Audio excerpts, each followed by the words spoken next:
teman-teman.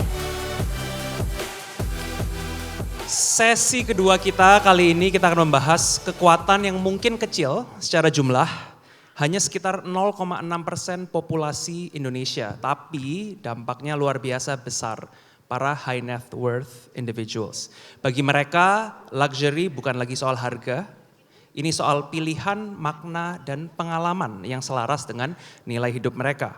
Hari ini kita akan membongkar bagaimana brand luxury bisa bertumbuh dan menjangkau klien yang sangat selektif ini melalui storytelling, personalisasi, dan craftsmanship yang tak tergantikan.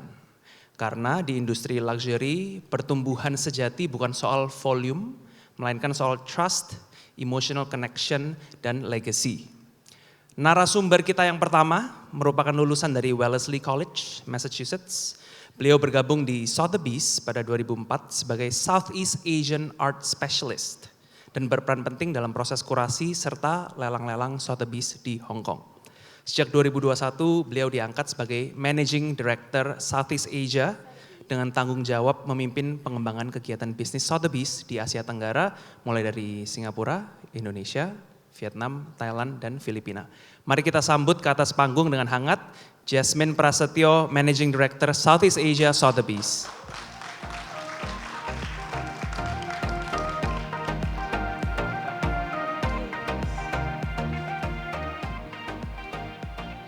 Narasumber kedua tidak kalah keren, merupakan sosok yang memiliki pengalaman lebih dari 3 dekade di industri perhiasan. Mengawali karirnya sejak 97 hingga kini menjabat sebagai Chief Operating Officer Central Mega Kencana, perusahaan jewelry retailer terbesar di Asia Tenggara. Beliau membangun pemahaman mendalam tentang pentingnya kualitas, detail, dan konsistensi layanan dalam membangun kepercayaan konsumen. Di balik kekuatan merek-merek perhiasan yang sangat sering kita jumpai di mall-mall, mulai dari Mondial, Frank & Co, dan The Palace. Peran operasional yang berorientasi pada kualitas dan pengalaman pelanggan menjadi kunci dalam menghadirkan layanan personal. Mari kita sambut ke atas panggung Petronella Soan, Chief Operating Officer Central Mega Kencana.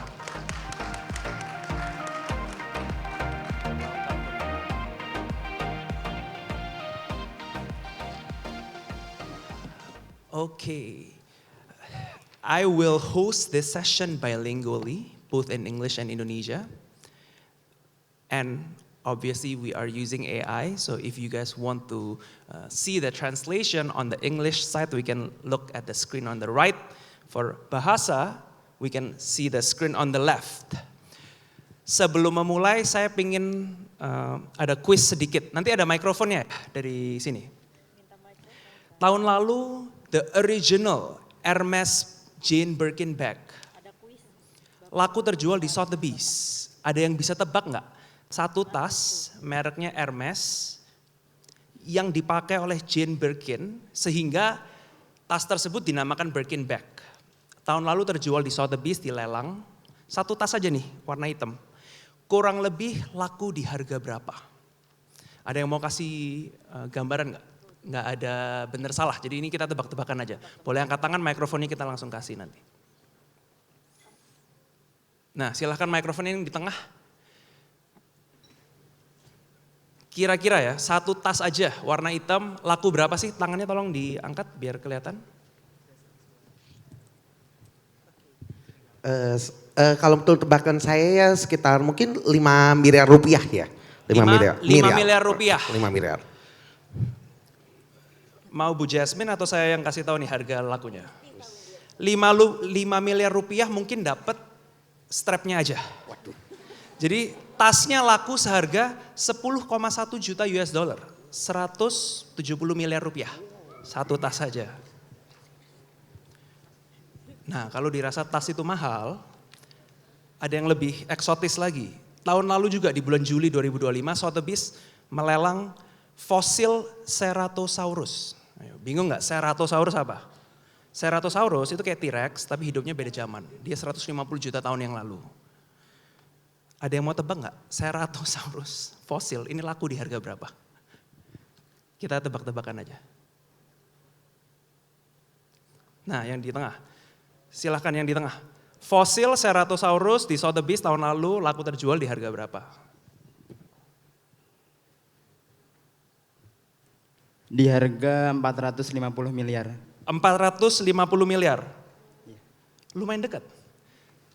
Fosilnya laku di harga 30,5 juta US dollar. Jadi you're almost right. Gitu.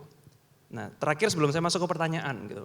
Kemarin saya browsing seluruh website Mondial, Frank & Co, The Palace gitu. Ada yang mau tebak nggak? Starting price jewelry tertinggi yang di list di dalam website. Kalau nggak di list kan sky is the limit ya. 50-100 miliar pun ada. Ada yang mau tebak nggak harga starting price tertinggi necklace di Sentral Mega Kencana harganya berapa?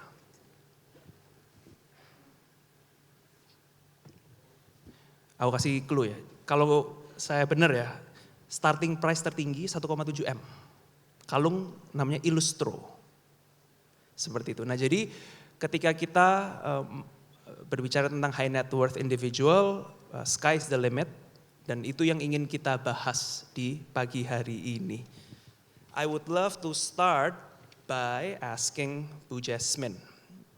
You've been with Sotheby's for more than 20 years. And today you're leading the business in Southeast Asia. Can you share a little bit about your personal journey to the audience? What drew you into this world back in the early 2000s? And what shaped your path to where you are today?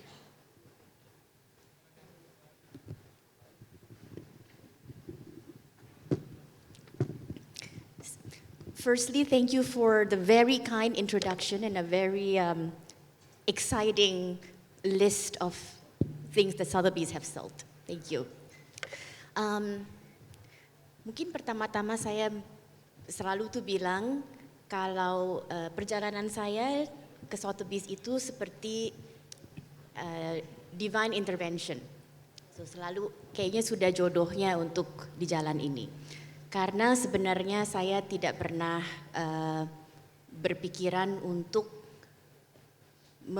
membuat art atau the art industry atau luxury industry sebagai profession. So I had planned a different path before.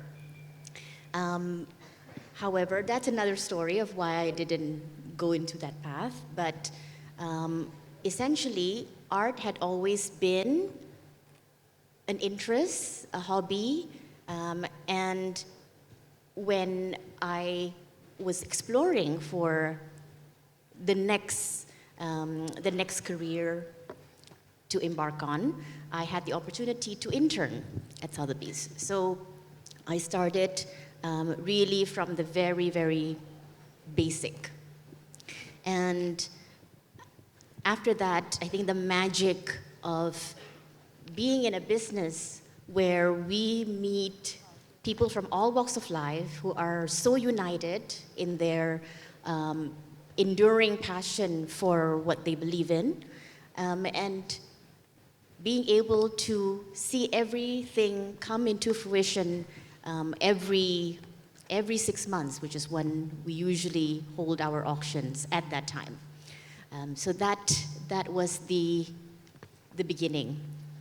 And after being at Sotheby's, I never looked back. So you start as an intern? I started as an intern. And back in the days, auction was once every 6 months? Once every 6 months, that's right. Jadi ini in one location. In one location. Jadi ini pelajaran penting ya bagi teman-teman bahwa Ibu Jasmine mulai sebagai intern, sekarang managing director gitu. Jadi you built your career throughout that path. Yes. Were there any challenges or turning points in your career?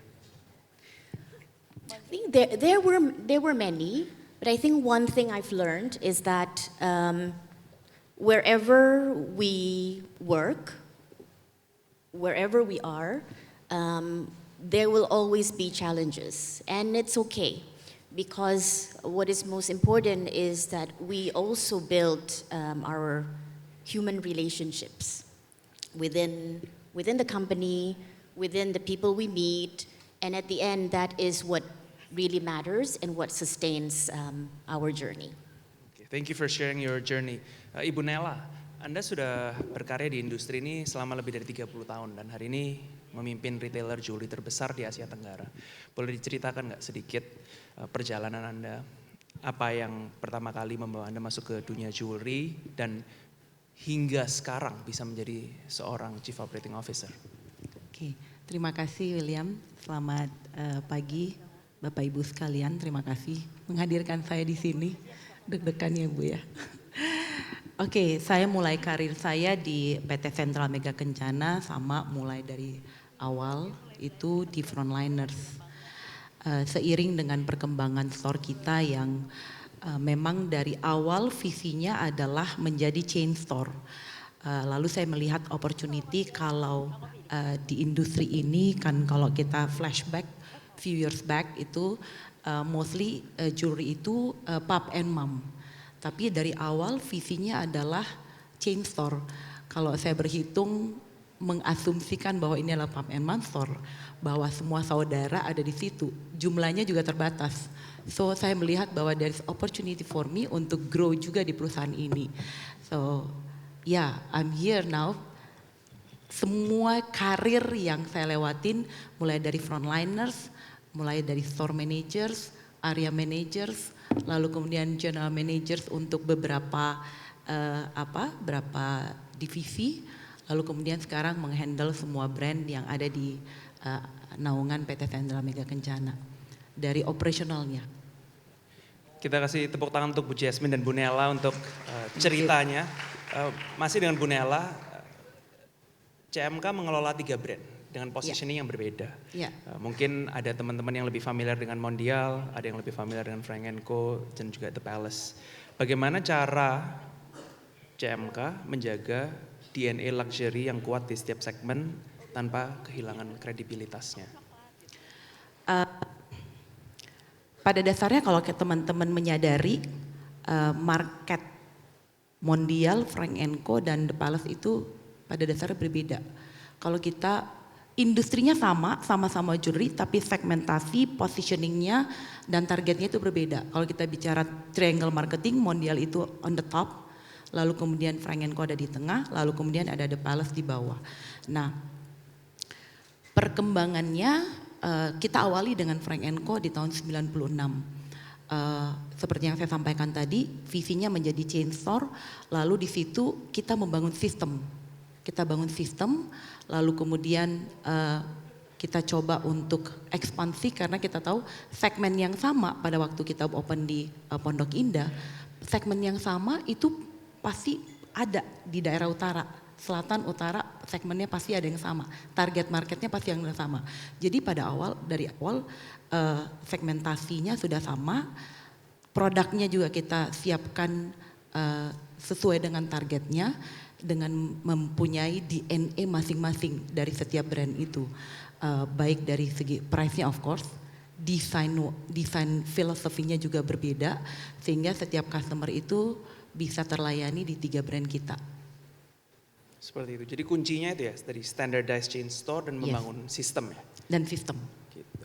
Moving on to Bu Jasmine, for many people Sotheby's is a famous name, but they may not fully comprehend what the company actually does. People think it as an auction house, people think it as a collectibles platform. Can you explain what is Sotheby's at its core? And feel free if you have a video or material you want to show. We do have a little video. Maybe we can share it with the audience. Videonya boleh tolong dinyalakan.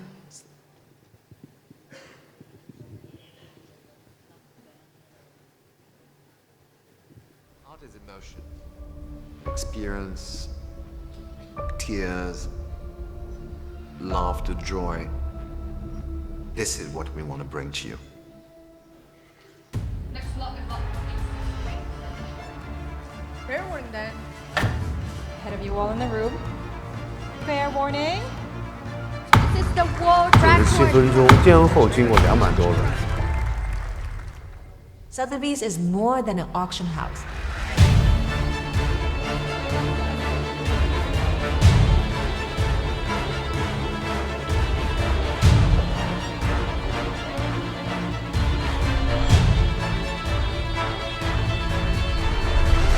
Here's why it's so rare. Look at this gemstone. This isn't just any 还 border. 是其中另藏玄机呢？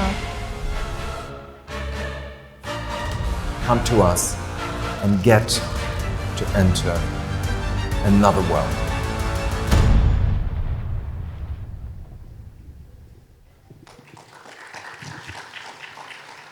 Thank you for playing the video.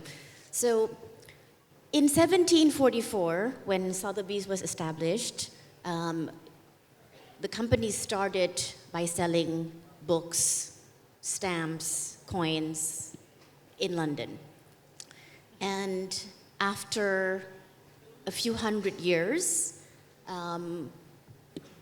maybe about more than 50 years ago, we opened Sotheby's in Hong Kong as a hub in Asia. At that time, we were only selling Chinese works of art, Chinese paintings, very Asian-centric platform.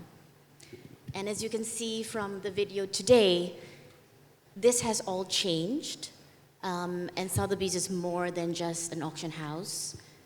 It is a hub. It is a platform. It is where collectors gather. So we not only hold auctions across about 90 categories, we also hold exhibitions, and we also have the marketplace, retail commerce, both physical and digital element to the business. It's so interesting that Sotheby's started at 1744, selling coins, stamps, and books. So 200 years ago, people were collecting stamps, coins, and books. And now when I checked at the website of Sotheby's, last year you were selling, obviously you're selling dinosaur fossils, you're selling watches, paintings, but last time I checked, you also sell the championship Formula One McLaren car. That is correct. Cars is a big part of our luxury category. The question is, high net worth individuals today seem to buy differently in the past. From your perspective, what are they really buying now? Is it status? Is it passion? Is it investment legacy? Or is it something else?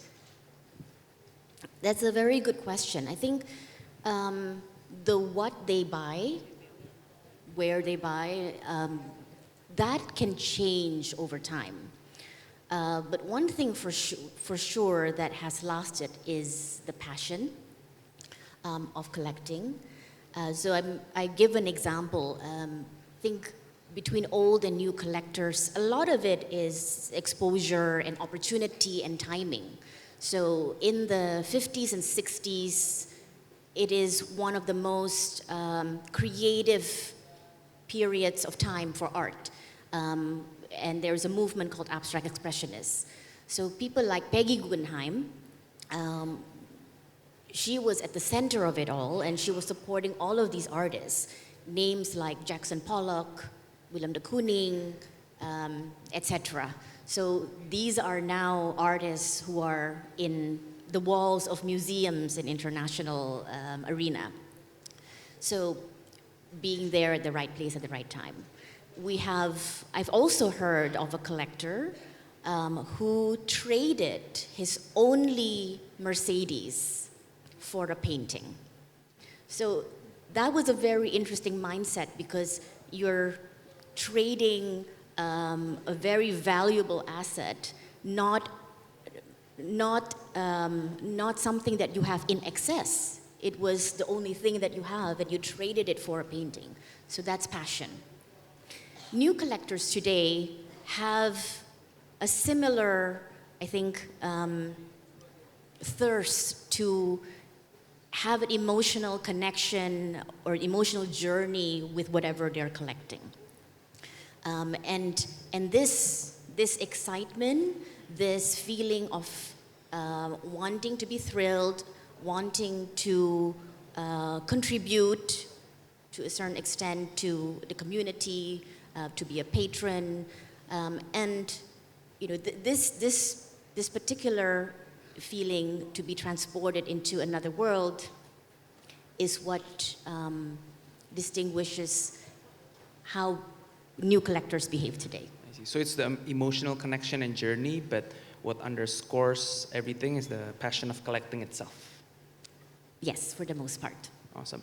Moving on to Bu Nela, kita tadi membahas high net worth individuals hari ini tidak hanya membeli produk, tapi membeli makna, legacy, dan experience juga.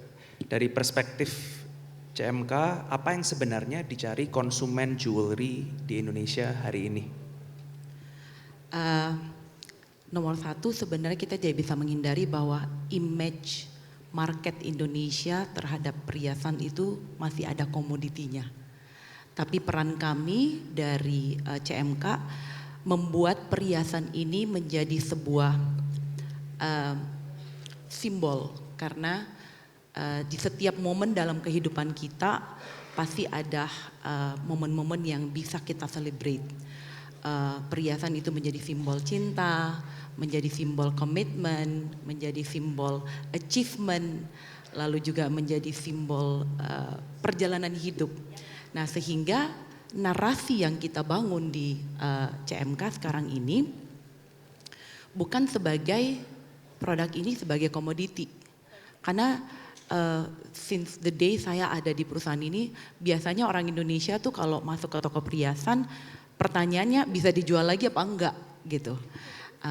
Terlepas bahwa di CMK itu tetap punya value, mereka customer bisa tuker, customer bisa jual kembali, tetapi narasi yang kita bangun dan storytelling yang kita bangun lebih ke bagaimana memaknai sebuah perhiasan bukan hanya sekedar berapa besar diamondnya, berapa berat gramasinya, tetapi lebih ke makna dari perhiasan itu memaknai setiap perjalanan hidup customer kita. Sangat personal ya jadi? Sangat.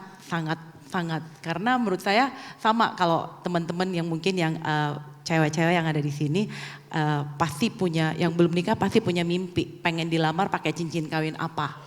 Ya kan? Karena hari ini behavior market Indonesia terutama anak-anak Gen Z sekarang sebelum ngapa-ngapain tuh pasti mereka research dulu mana yang talk to me gitu, brand mana yang bisa cocok dengan saya gitu.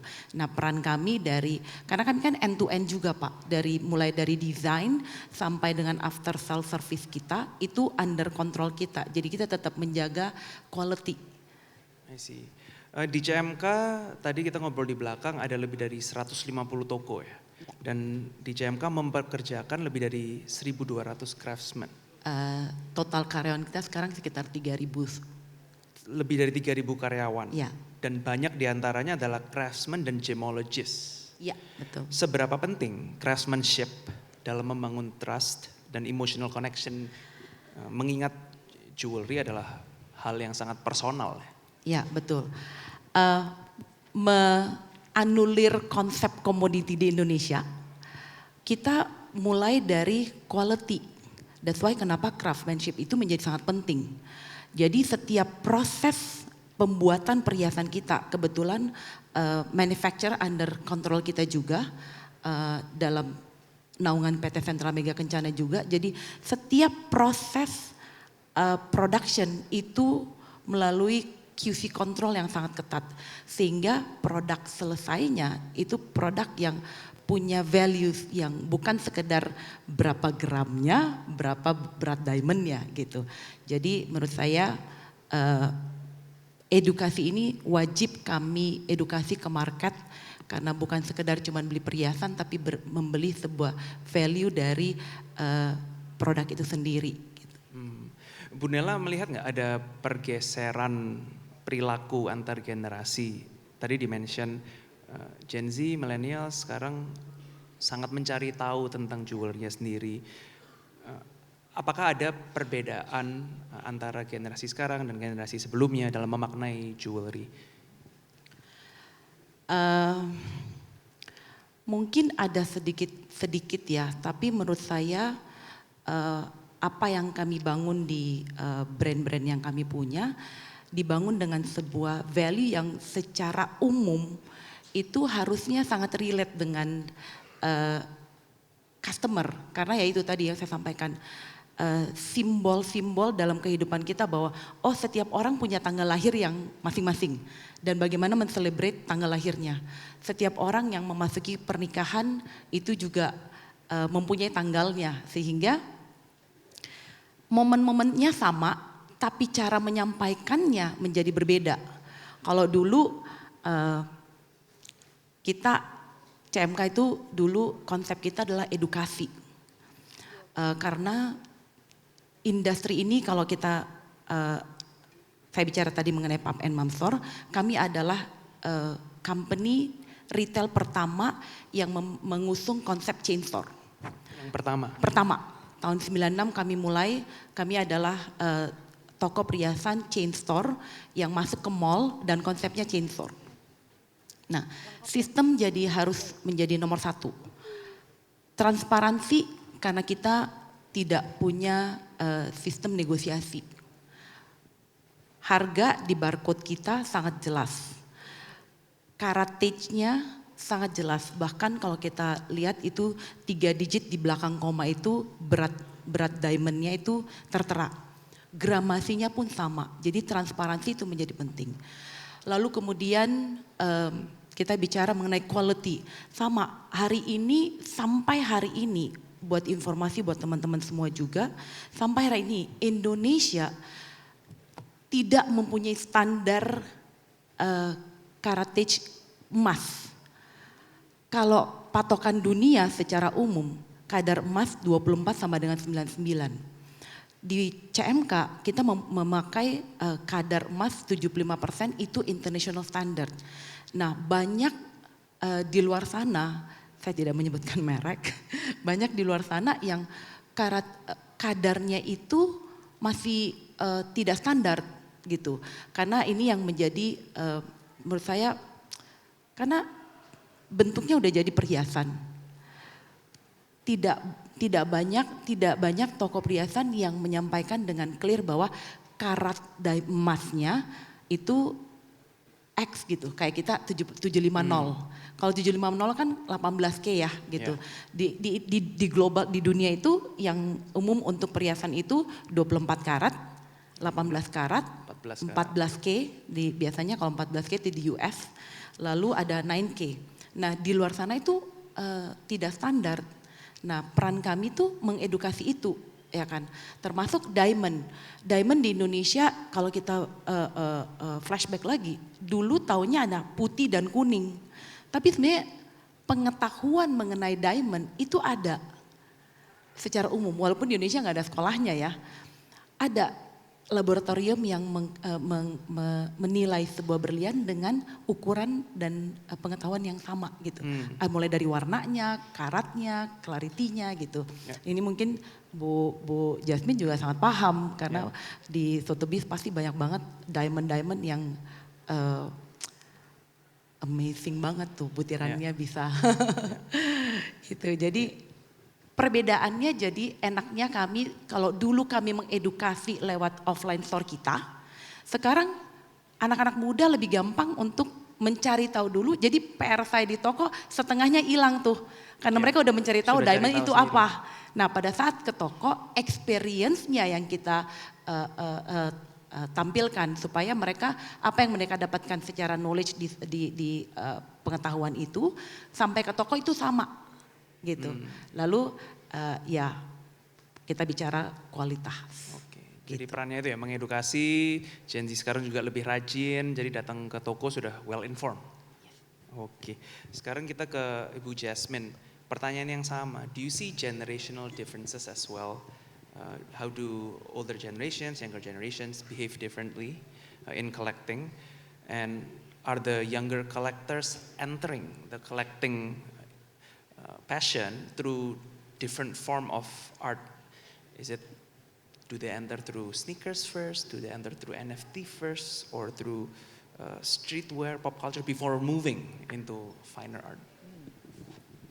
I think what you said, Ibu Nella, about the new collectors, the Gen Z being very well informed, that is a pattern that we also see at Sotheby's. I think the collectors we meet are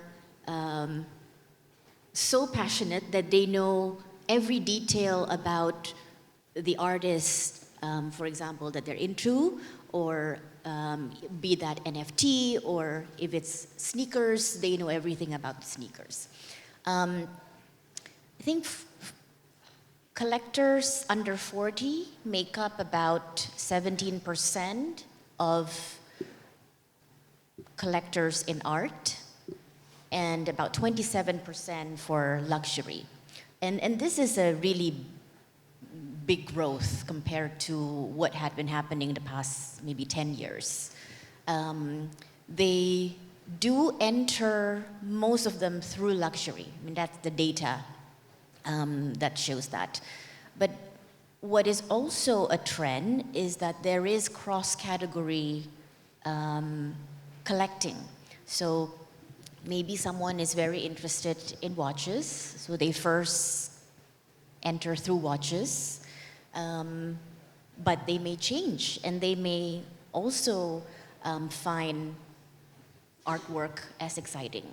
So, and the part you mentioned about NFT, that was true maybe in 2021.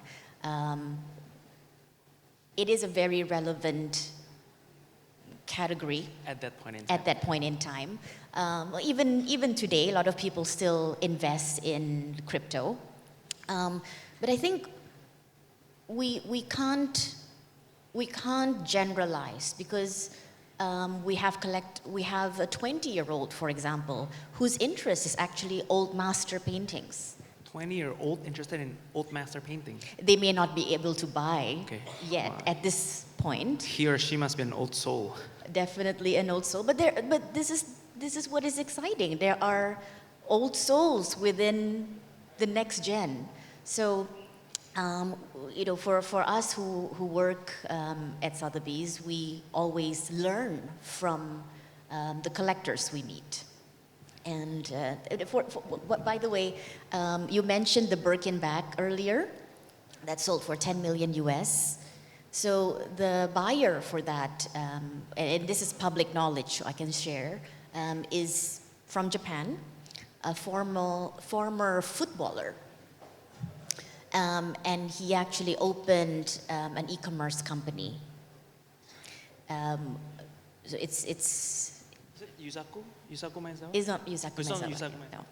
No. But his company deals with luxury, but it's also about sustainability, because it's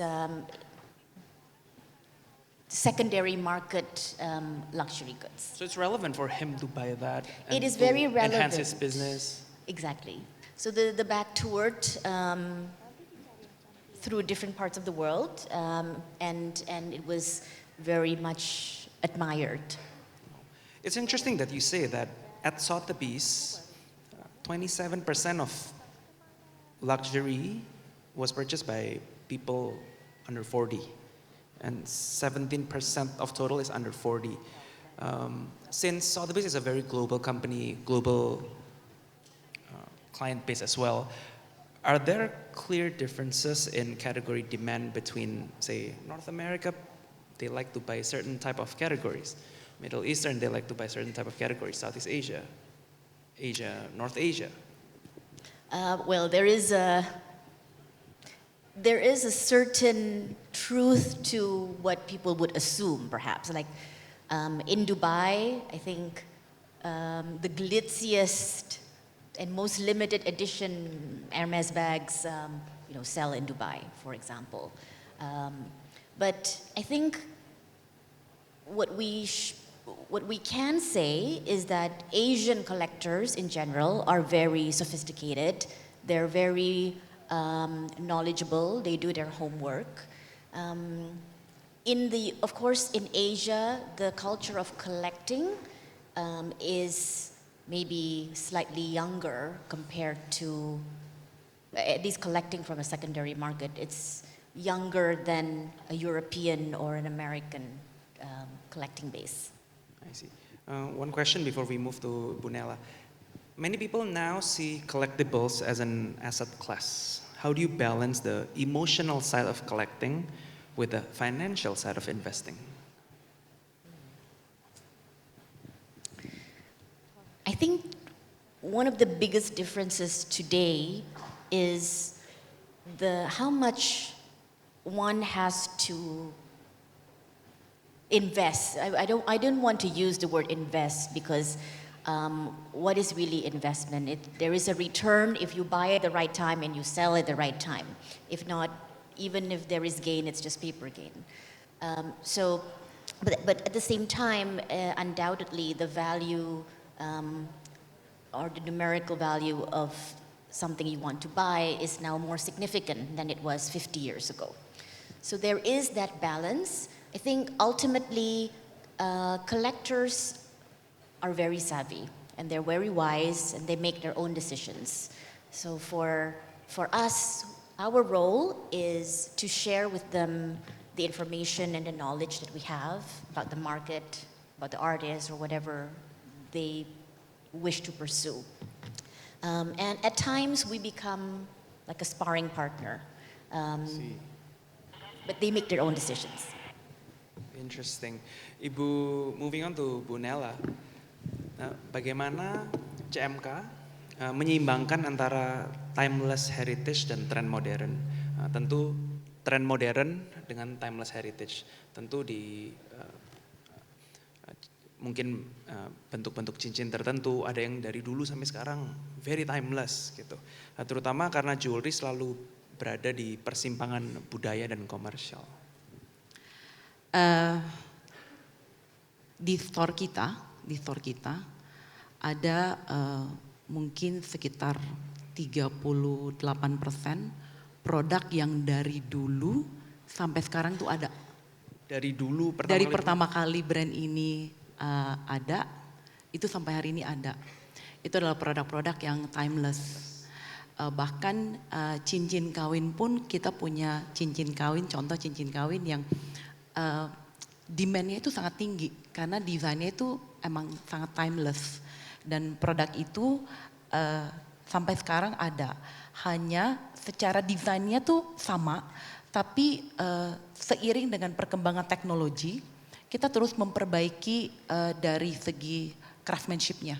Baik dari kenyamanan pemakaian, apakah ada cara pemasangan berliannya yang lebih baik gitu. Jadi ya kurang lebih 38% lah kita punya produk yang dari dulu sampai sekarang ada. Nah kita bicara produk yang hari ini terus kita update supaya tetap relevan dengan market hari ini. Kami banyak sekali melakukan kolaborasi dengan public figure, kayak kita punya di Mondial dengan Nicholas Saputra, kita punya kolaborasi dengan Nicholas Saputra, bagaimana menarik menurut saya, terutama karena Nicholas Saputra itu laki-laki, yang di-serve adalah wanita, dan itu menurut saya memberikan experience berbeda kepada customer kita.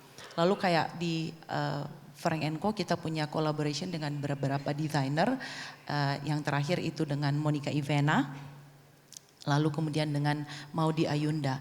Nah setiap produk yang kita keluarkan punya DNA yang sama dengan brand dan cocok dengan siapa figur yang kita pilih. Jadi itu yang menjadi connect-nya antara figurnya, produk kita, supaya message yang disampaikan itu jadi selalu mengikuti value brand gitu, dengan mengikuti tren yang sekarang. Jadi figur terhadap dengan produknya dan brandnya harus satu DNA. Satu DNA. Itu yang kita jaga dari dulu, nggak boleh keluar. Ya, kita kasih tepuk tangan untuk jawabannya. Sekarang saya mau buka pertanyaannya ke teman-teman. Apakah ada pertanyaan untuk Ibu Jasmine atau Ibu Nela? Silahkan angkat tangannya, nanti mikrofonnya bisa diserahkan. Yang di kanan satu, dan setelah itu yang di kiri ya pertanyaan kedua. Silahkan berdiri. Nggak apa-apa? Iya boleh. Tolong disebutkan nama dan pertanyaannya apa, untuk siapa? Okay. Terima kasih untuk Ibu Nela dan juga Ibu Jasmine untuk diskusinya cukup sangat menginspiratif bagi saya. Perkenalkan saya Meira dari JT. Saya ingin memberikan pertanyaan ke Ibu Jasmine dan juga Ibu Nela karena saya cukup amazed dengan perjalanan karirnya yang dimana memulai perjalanan karirnya itu from the bottom level to the higher level. Nah, saya ingin tahu lebih dalam, kira-kira prinsip seperti apa yang selalu Bu Nela dan juga Bu Jasmine bawa untuk memulai setiap karirnya dan juga value apa yang mungkin bisa di-share kepada kita semua di sini. Terima kasih. Terima kasih pertanyaannya. Started from the bottom, now we here. Apa value yang dipegang? Saya rasa value-nya harus sama dengan company yang kita bekerja.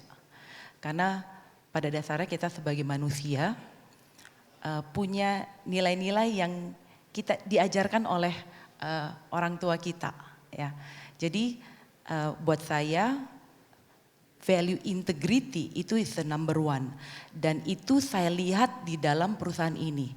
Di lain pihak perusahaan ini beruntungnya saya diberikan kesempatan untuk berkembang. Sehingga semua jadi seirama. Jadi saya nggak tahu mbaknya bekerja di mana, tapi pastikan bahwa tempat yang Mbak Yu bekerja itu tempat yang tepat karena secara value sama dengan kita. Karena kalau value-nya nggak sama, bekerjanya jadi nggak sincere. Nah, mudah-mudahan perusahaan value itu terlihat sehingga ada kesempatan itu memberikan ruang buat Mbak Yu-nya bisa juga berkembang gitu. Jadi jaga value-nya sama dengan company, semua jadi seirama.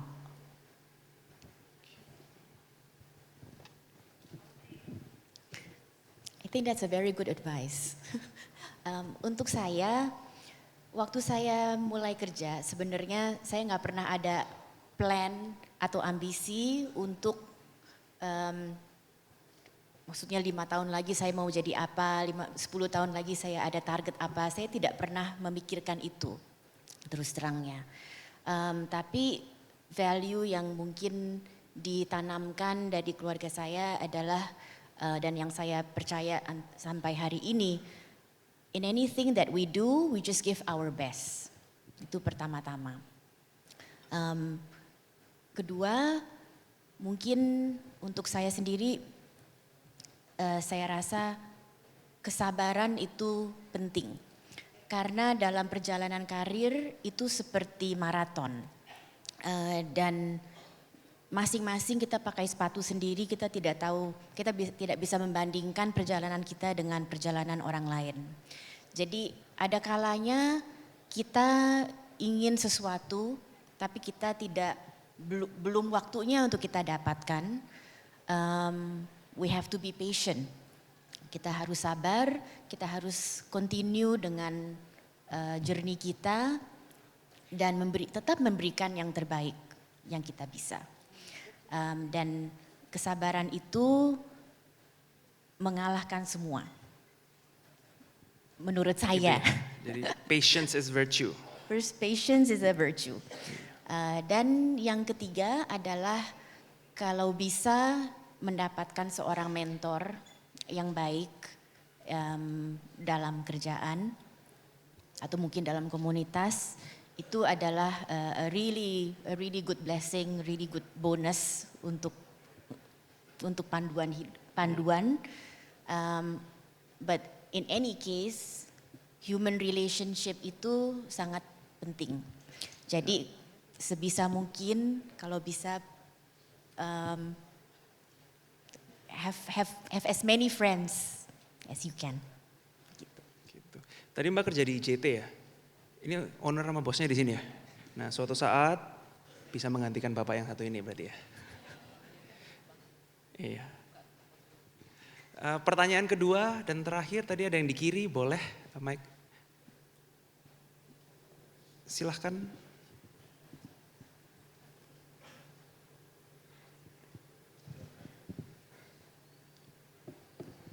namanya siapa dan pertanyaannya untuk siapa dan apa. Halo, selamat siang. Nama saya Clarissa. I have a question, can be for Bu Jasmine or Bu Ella. Because you are selling goods that takes time from one purchase to another one, how do you stay in touch with your high net clients? And how do you read your clients' mind, for example, if they want to buy one segment, for example, from watches to fine arts? How do you notice the changes? Thank you. How do you stay in touch with your high net worth clients, and how do you keep on understanding the trend? I think art is this business is a very social event. Jadi ini sesuatu yang sangat sifatnya sangat berkomunitas. Jadi kayaknya art itu salah satu industri di mana orang-orang dari all walks of life bisa duduk makan di satu meja. Jadi I think dari segi komunitas, dari segi sosial itu adalah sesuatu yang bisa dilakukan untuk tetap present dengan apa yang diinginkan oleh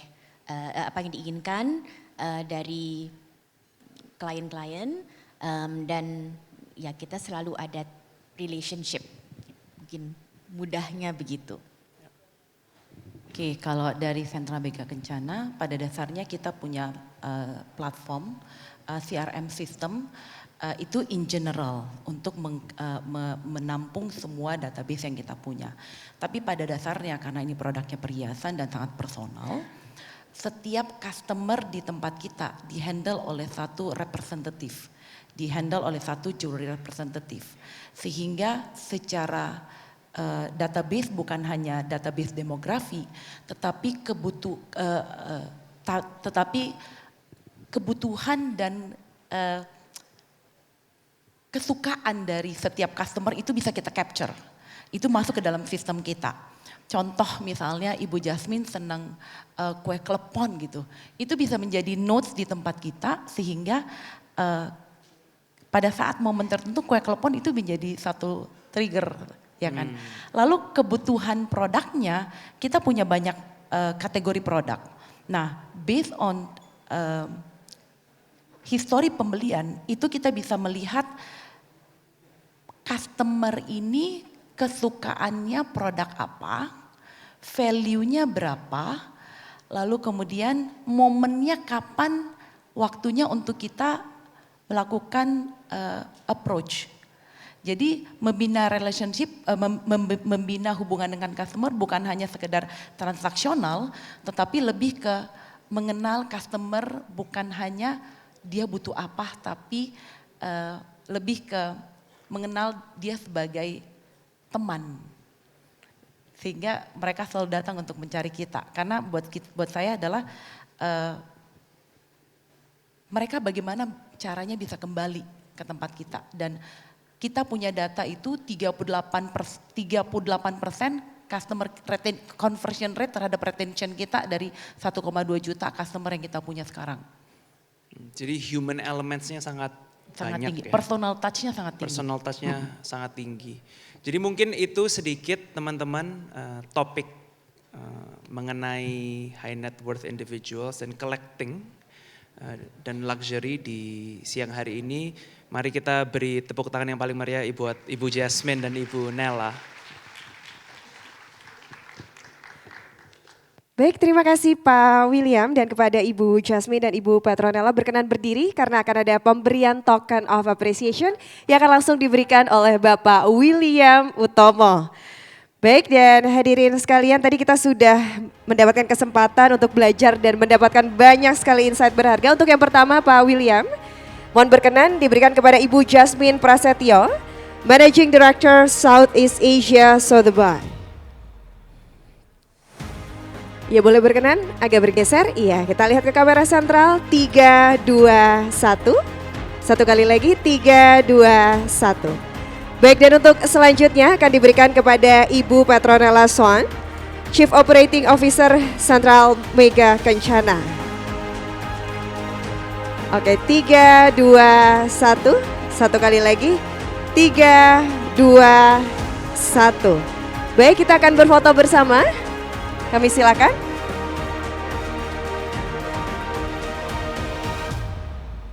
Ya, kita berfoto bersama.